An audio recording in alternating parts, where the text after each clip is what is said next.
Welcome to Take It Up with Jessica. I'm here with Vidhya Srinivasan from BMC, and we are going to be talking about women in tech in celebration of International Women's Day. So welcome back, Vidhya. Thank you. Thanks for having me again. How are you? I'm doing very well. Thank you. I wanted to give the audience a background about since you started, you're now in marketing, but you actually study math. Is that right? Yes, I have a very diverse background. I think people looking at me today would probably not think about or would have thought what my background looked like. So I started out my undergrad in math. Mm-hmm. I loved math. I still do today. And then after I did that, I realized that, my dad was a businessman, so I was very much intrigued by what he did, and just the sense of being in the business was something that was very inspiring to me when I was growing up. So I decided I'm going to do my MBA. So I actually majored in finance and marketing. So I had a little bit of marketing when I first started, and my first job was actually, I think, in accounting. 1 year of that, and I was like, I'm never doing this again. And then after that, I decided, it was, I don't want to give out my age, but a long time ago, when computers were still sort of, up in and upcoming. So I decided to do some computer courses and decided to end up doing master's in computer science. And that was kind of I would say the turn or the pivot in my career, where I ended up doing starting as a software engineer and then kind of evolved into multiple roles, and that brought me here today. So marketing. You manage a team. You do enterprise marketing now, and you've worked at big companies too in the past, right? So tell us about some of the leadership roles that you've had, responsibilities. Yeah, as I started at Sun Microsystems, which is no more, it's just currently Oracle.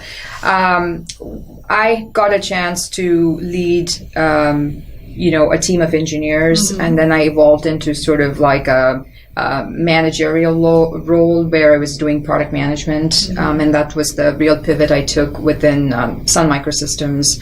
And then the real big move was at Cisco, where I got the opportunity to work within the Cisco services team, doing it was actually managing a P&L. So I started out as doing support services for Cisco, where I was managing the social support, which is that was when Twitter, LinkedIn, and Facebook all came out. And the social media was a big part of the social ecosystem that we were leveraging to amplify our Cisco services and the profile around Cisco services.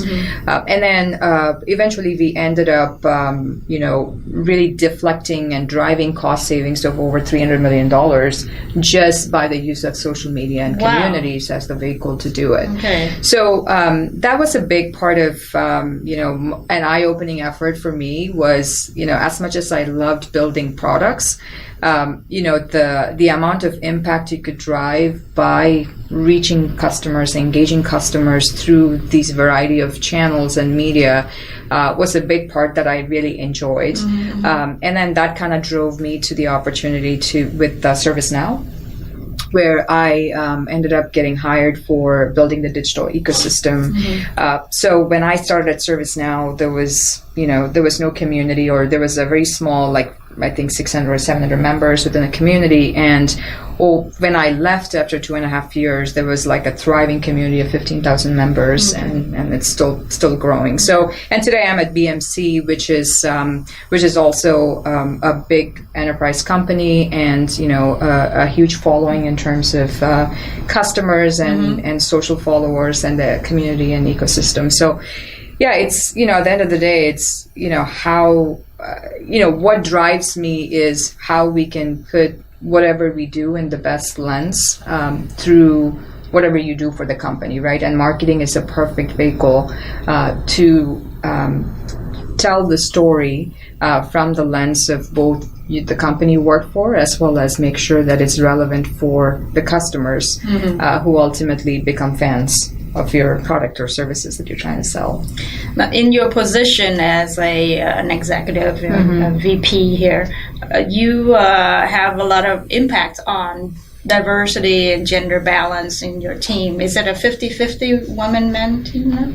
Yeah, I do. I am proud to say I have about 50-50. That's probably not true across the board within BMC. I'm proud to say my boss who's the president of the BU, is also a woman. But it's something that I think we all as women have to work a little harder to enable, especially if you are in a position of leadership where you do have the opportunity to hire or even refer people. It's an opportunity for all of us to think about other qualified women, not just for the sake of women, but people who are qualified that would be a great asset to the team or the organization you're working for.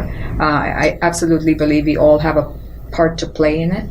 And I do my bit of the job in whether it's hiring for my team or referring people for the broader BMC. Yes, I think that one way to do is just to make sure that your recruiters are giving you 50% female candidates to look at, and also the diversity. I think that we have like 40% diversity in the population. So is there really 40% diversity, right, in the candidates you're looking at? And then of course you pick the best candidate, but that beginning stage of just describing what the job is, sometimes there's unconscious bias in the description of the job. Yeah. I think, look, I mean, at the end of the day, we all want to, you first need to have your way in to effectively compete. And, not everybody has the way in. It's not a given, right? And sometimes you get filtered out. So if there is a possibility that you as a female leader or even a friend has an influence to provide a way in for other females, I think that just goes a long way. I'm going to ask you a question about what obstacles have you faced in the past, and how did you overcome that? Yeah, that's a tough question. But over the years, I mean, even when I started out as an engineer at Sun Microsystems, right? This was, without giving my age away, many years ago when there were not as many women engineers in the job. It was, I never knew that you had to follow up. And you had to, ask the recruiter for more details on where you are, where you stand, what's the feedback, a lot of other things, right? And sometimes over the course of the career, I think I might have lost opportunities because I just didn't know that I had to find my way through the process. Because today, again, you learn over the years that sometimes, because of the gender, sometimes you get pushed down in the list of priority or how you get looked at. So, I don't know how many opportunities I missed, but over the years, I have learned that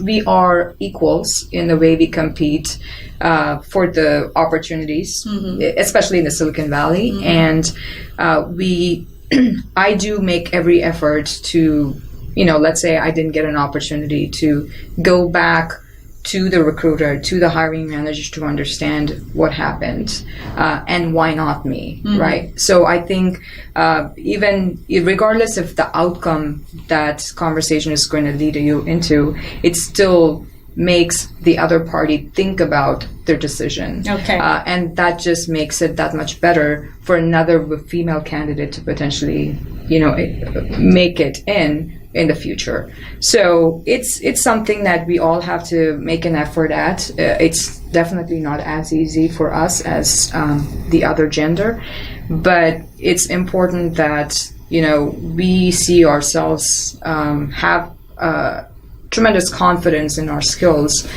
to be the best at what we do and project ourselves to that extent, so that there's no doubt in our mind that we can be better at the job that we put our minds to, and work towards it and never give up. And I think over, at least, I have a 14-year-old daughter, and I see her, growing into a technical role or a managerial role or the marketing or whatever she chooses to. But I want to make sure that in the next 10 years, whatever I have gone through is not something that she has to repeat. It's much better, and the younger generation have it. At least some of the obstacles have been removed from what at least I went through for my daughter. So that's kind of the goal. So every bit we do is it's going to help. Yeah, I think definitely there's progress, and we are very fortunate actually to be in the tech industry, have a lot of opportunities to network, to have mentorships. There's room for improvement for sure on equal pay, for example. I think that's an area that really needs more attention. Who inspires you? Yeah, over the years, I think the list of my inspirational list has changed. I've kind of landed on my recent 2 or 3 have been, obviously, one is Geneva Mehdi, the other one is Mary Barra. Those are CEOs. CEOs. One is for IBM. Jenny is for IBM, and Mary Barra is the GM CEO. Okay. And to me, obviously there are other CEOs, women CEOs who do a great job as well. But the reason they are sort of on my list is because of being what they have done, given the size and the magnitude of what they run. Mary, of course, is the first CEO, female CEO from an automotive industry standpoint. What she has done in terms of the transformation that they're doing across their product lines is just amazing. And IBM, as we all know, right, with all the things, the innovations that they're doing with Watson and all the, IBM Cloud, a lot of things that they're working on, and the size of what they have done is just, enormous and phenomenal, right? So to me, they are inspirations from the lens of just, that for all of us, it's possible. It's possible. What magnitude is really up to us.